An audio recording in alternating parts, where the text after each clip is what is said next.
একটা দুঃসংবাদ আছে। যারা আমাকে ভেঙে ছুঁড়ে টুকরো কাচের মতো ছড়িয়ে দিতে চেয়েছিল তাদের জন্য।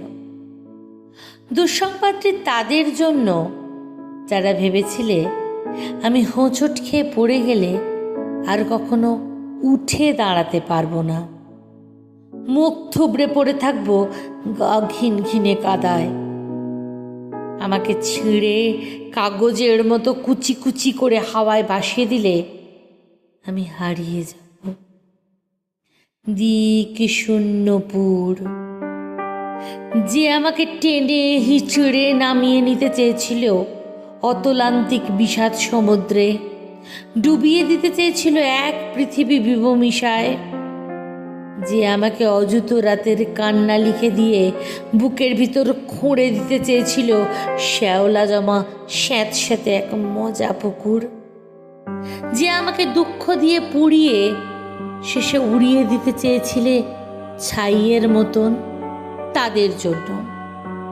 তাদের জন্য দুঃসংবাদ। আমি এখন পাখির মতন। আমায় ছিঁড়ে কুচি কুচি ভাসিয়ে দিলে এখন আমি ডানা মেলে আকাশ জুড়ে উড়তে জানি।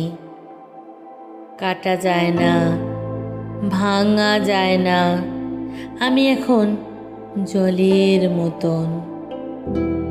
ভেসে যেতে যেতেও হঠাৎ জলোচ্ছ্বাসে ভাসিয়ে দিতে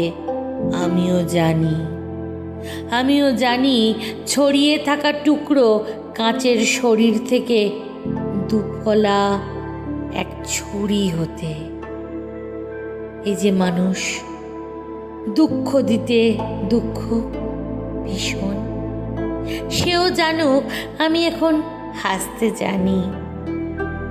শ্যাওলা জমা পুকুর জুড়ে আমি এখন রোদের মতো ভাসতে জানি।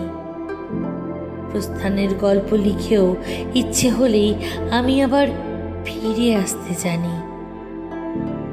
আমি এখন পুড়ে যাওয়া ছাইয়ের ভিতর জেগে ওঠা ফিনিক্স পাখি। আমি এখন মৃত্যু মেরে বাঁচতে জানি।